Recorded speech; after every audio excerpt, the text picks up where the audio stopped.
கர்த்தருடைய நாமம் பரிசுத்தம் அடைவதாக. ஆதியாகமம் 3வது அதிகாரம் 16வது வசனம். அவர் ஸ்திரியை நோக்கி, நீ கர்ப்பவதியாய் இருக்கும்போது உன் வேதனையை மிகவும் பெருக பண்ணுவேன், வேதனையோடு பிள்ளை பெறுவாய், உன் ஆசை உன் புருஷனை பற்றி இருக்கும், அவன் உன்னை ஆண்டு கொள்ளுவான். இந்த வசனத்தை பார்க்கும்போது ஏவாள் தப்பு செஞ்சதும் ஆண்டவர் கொடுத்த ஒரு தண்டனையை தான் நம்ம பார்க்குறோம். உன்னுடைய நீ கர்ப்பவதியா இருக்கும்போது வேதனையோடு பிள்ளையை பெறுவாய் சொல்லு. ஆனா இன்னைக்கு ஏசப்பாவை ஏற்றுக்கொண்டதுக்கு அப்புறம் இந்த தண்டனையிலிருந்து நம்ம விடுபடலாம். இது ஏன் அனுபவத்திலிருந்து நான் சொல்ல முடியும். என் மகன் பிறக்கும்போது எனக்கு இரவு 8:30 மணிக்கு தான் பெயின் வந்தது. பெயினா சிவியரா இல்லை, முதல்ல ஒரு போலி பெயின்னு சொல்லுவாங்க இல்லையா, அந்த மாதிரி தான் வந்தது. அதுக்கப்புறம் ஒரு 1/2 பெயினே இல்லை. நல்ல இரவு வேலை சாப்பாடு சாப்பிட்டுட்டு சரி தூங்கலான்னு சொல்லி நான் படுத்தேன்.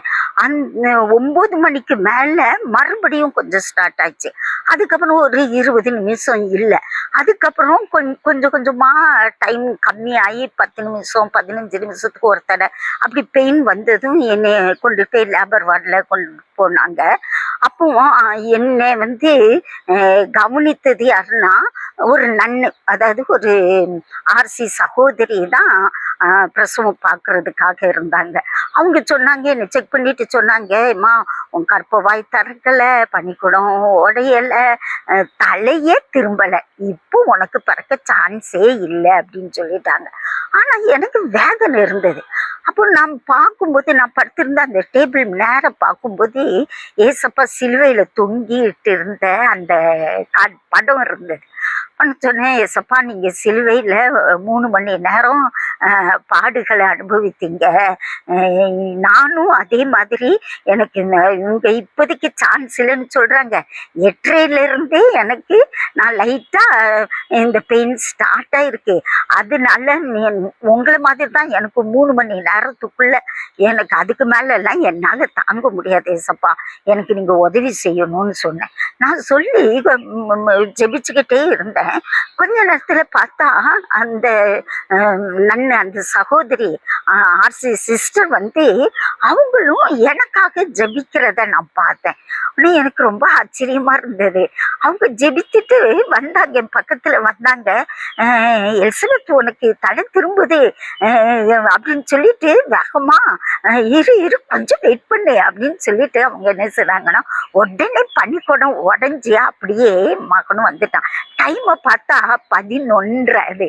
அப்போ நான் கால்குலேட் பண்ணும்போது பாருங்க, கரெக்டா 3 மணி நேரம், 8:30லேருந்து 11:30, 3 மணி நேரத்துல நான் எசப்பட்டு சொன்ன மாதிரியே அந்த 3 மணி நேரத்துக்குள்ள என் மகனை அழகாக நான் பெற்றெடுக்க, அதுவும் நான் குள்ளமா இருக்கிறதுனால ஆப்ரேஷன் அப்படி இப்படின்னு சொன்னாங்க. எதுவுமே இல்லை, நார்மலா அழகாக பெற்று எடுக்கக்கூடிய கிருபையை எசப்பா செய்தார். இதே நான் ஒரு நாள் நான் என் தம்பிகிட்ட நான் சொல்லிட்டு இருக்கும்போது சொன்னேன், அக்கா நீ தப்பு பண்ணிட்டக்கா. நான் தப்பு பண்ணேன் அப்படின்னு. இல்லை, நான் என் ஒய்ஃபு ஹாஸ்பிட்டலுக்கு அனுப்பும்போது சொல்லுவேன், 5 நிமிஷத்துல குழந்தை பிறந்துடணும்னு. அவன் நடந்து போவா, அவ போய் 5 நிமிஷத்துல சொல்லுவாங்க, உங்களுக்கு பிள்ளை பிறந்துருச்சு உங்க ஒய்ஃபுக்கு அப்படின்னு சொல்லுவாங்க. நீ 3 மணி நேரம் கேட்டிருக்க கூடாது, 5 நிமிஷத்துல கூட ஆண்டவர் செய்வாரு. ஏன்னா இது ஒரு தண்டனை. ஏசப்பாவை ஏற்றுக்கொண்ட பிள்ளைங்களுக்கு இந்த தண்டனையிலிருந்து விடுதலை உண்டு அப்படின்னு என் தம்பி சொன்னான். அடடா, தப்பு பண்ணிட்டோமே அப்படின்னு நான் நினைச்சேன். இது எதுக்காக இப்போ நான் சொல்றேன்னா, இதை பார்த்துட்டு இருக்கிற சிலர் நீங்க கற்ப காலத்துல இருக்கலாம், பிரசவத்துக்காக எதிர்பார்த்துட்டு இருக்கலாம், ஏசப்பாவை ஏற்றுக்கொண்ட பிள்ளைங்களா இருக்கலாம். தைரியத்துக்காக தான் நான் உங்களுக்கு சொல்றேன். தைரியமா நீங்க கூட என்ன செய்யுங்க, இப்படி ஜெபிங்க. இது ஒரு ஏவாளுக்கு கொடுக்கப்பட்ட தண்டனையா இருந்தாலும் ஏசப்பா நம்முடைய அக்கிரமங்கள், பாவங்கள், தண்டனைகள் எல்லாவற்றையும் ஏற்றுக்கொண்டார் இல்லையா? அதனால நம்பிக்கையோடு நீங்க ஜெபித்தீங்கன்னா உங்களுடைய அந்த பிரசவ வேதனைகள் குறையும், அழகாக பிள்ளையை நீங்க பெற்றெடுக்கலாம். அதுக்காக தான் நான் இதை சொன்னேன். அடுத்ததான் இந்த வசனத்துல பார்க்கும்போது உன் ஆசை உன் புருஷனை பற்றி இருக்கும். இத வாசிக்கும் போது உண்மைதானே இல்ல? பொதுவா பெண்களுக்கு அவங்களுக்குரிய ஆசைகளை நிவர்த்தி செய்யறது காட்டிலும் கணவனுடைய ஆசைகளை தான் நிவர்த்தி செய்வாங்க. அவங்களே சுத்தி சுத்தியே தான் நம்ம நினைவுகள் இருக்கும். ஏன் அப்படி இருக்குதுன்னா இது ஏசப்ப சொன்ன காரியம் தான். இது ஏவலுக்கு கர்த்தர் கொடுத்த அந்த தண்டனையில, இது தண்டனைன்னு சொல்ல முடியாது, உன் ஆசை உன் புருஷனை சுற்றி இருக்கும் அப்படின்னு சொன்னார். அதே மாதிரி தான் நமக்கு புருஷனை பற்றி இருக்கும். நம்மளும் பெண்களாக இருக்கிற நமக்கும் இயற்கையாகவே தேவன் இது நமக்கு கொடுத்த ஒரு இது. அதனால நம்ம தன்னலமாக இல்லாம நம்ம பொதுவா கணவனுடைய ஆசைகளை நிவர்த்தி செய்கிற அவங்களுக்கு வேண்டிய நன்மைகளை இல்ல இது வாசிக்கும் போது நீதிமொழிகள் 30வது அதிகாரத்துல அவள் தன் புருஷனுக்கு தான் உயிரோடு இருக்கும் நாளெல்லாம் நன்மையே செய்வாள். இதெல்லாம் ஆண்டவர் கொடுத்த தண்டனை சொல்ல முடியாது, ஆண்டவர் கொடுத்த ஒரு கிருபை.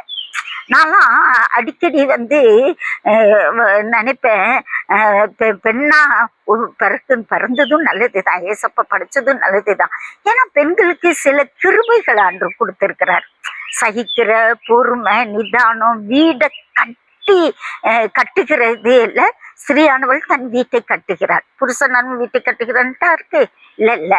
அப்போ பெண்களுக்குன்னு ஒரு விசேஷ கிருபைகளை வேதத்துல நம்ம பார்க்கும்போது நிறைய கிருபைகளை ஏசப்பா பெண்களுக்கு கொடுத்திருக்கிறார். முதல்ல எல்லாம் ஏன்னா பெண்ணா பிறந்தோன்னு கவலைப்பட்டது உண்டு. ஆனா பெண்ணா என்ன படிச்சதுக்கு நன்றி ஏசப்பா, ஏன்னா இந்த கிருபைகள்லாம் நமக்கு கிடைக்கிது இல்ல.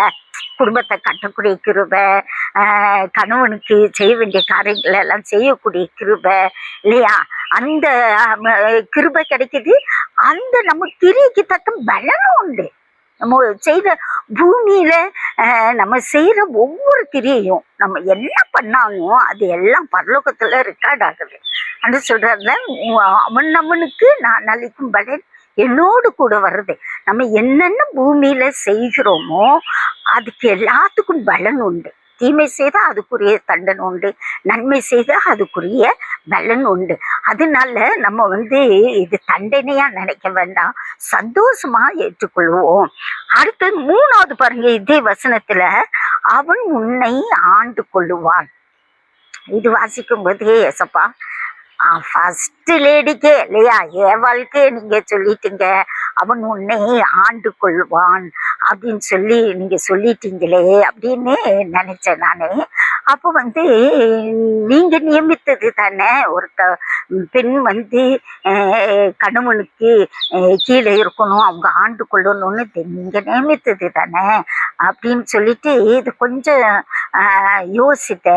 யோசித்து நான் தியானிச்சுட்டு இருக்கும்போது, என்ன ஏசப்பா எனக்கு இது விளக்கும் கொடுங்க அப்படின்னு சொல்லும்போது, ஏசப்பா எனக்கு சொன்னது என்னன்னா, உன்னுடைய கையில இருக்கிற 5 விரல் பாருன்னு சொன்னாரு.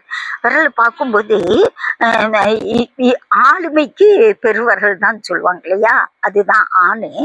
ஏசப்பா சொன்னாங்க, நீ மடக்கும் போது 4 விரலும் பாருங்களேன் ஒரே லைன்ல மடங்கும் இல்ல. இந்த தம்புல இந்த பெருவரல் மட்டும் அதுக்கு ஆப்போசிட்டா மடங்கும். இது ஆளுமையை குறிக்குது. இன்னொன்னு, ஒரு பொருளை எடுக்கும் போது 4 விரலும் ஒன்னா, இது ஒண்ணு தனியா. ஆனா இந்த பெருவிரலுடைய சப்போர்ட் இருந்தா தான் ஒரு பொருள், இல்லைன்னா இந்த 4 விரல் வச்சு நம்ம ஒண்ணும் எடுக்க முடியாது. இந்த பெருவிரல் ஒண்ணுதான், ஆனா அது சப்போர்ட் இருந்தா தான் ஒரு பொருளை நம்ம என்ன செய்யும், எடுக்க முடியும். இது ஆண்டவருடைய படைப்பு. இன்னொன்னு, ஆளுமை இல்லைன்னா ரொம்ப கஷ்டம்.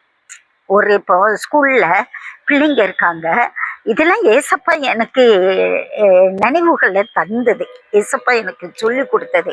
ஸ்கூல்ல பிள்ளைங்க இருக்காங்க, ஒரு டீச்சருங்கிற ஆளுமை இருந்தாதான் பிள்ளைங்க கண்ட்ரோலுக்கு வருவாங்க, ஒழுக்கத்தையும் கத்துக்கிடுவாங்க, பாடங்களையும் கத்துக்கிடுவாங்க.